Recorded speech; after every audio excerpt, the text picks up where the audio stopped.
And we go from the Queen to rock and roll royalty. That's right, Fleetwood Mac turned up the volume this morning on NBC's Today Show. And right now in the Extra Mix, I go 1-on-4 with the legendary band to find out how and why they're still rocking.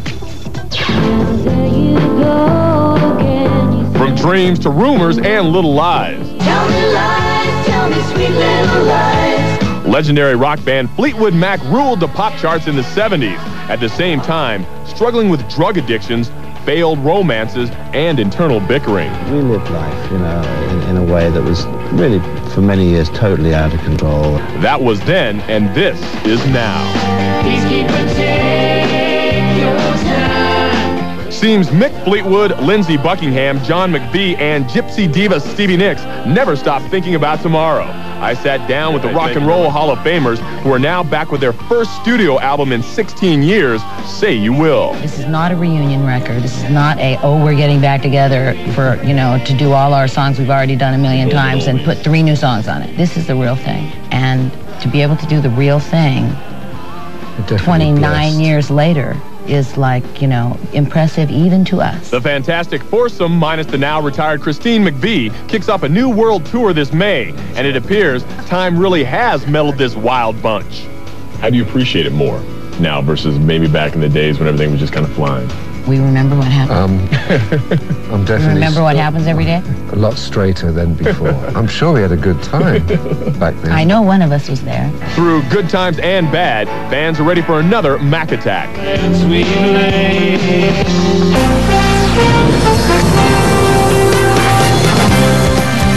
Live from CNN World headquarters, this is Headline News. Glad you're with us. I'm Sophia Choi. And I'm Stephen Frazier. Thank you all for joining us.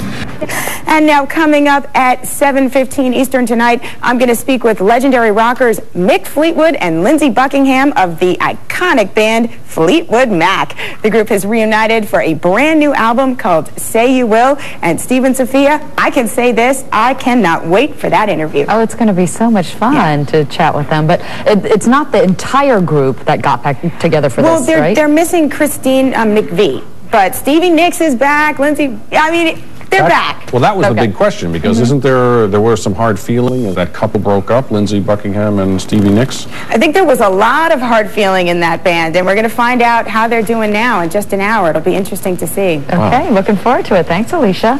Alicia, thanks very much. It's been 16 years since Fleetwood Mac's last studio album, but it's been worth the wait. In this week's Soundcheck, Denise Kwan sits down with the group to dish the dirt on life, love, and longevity.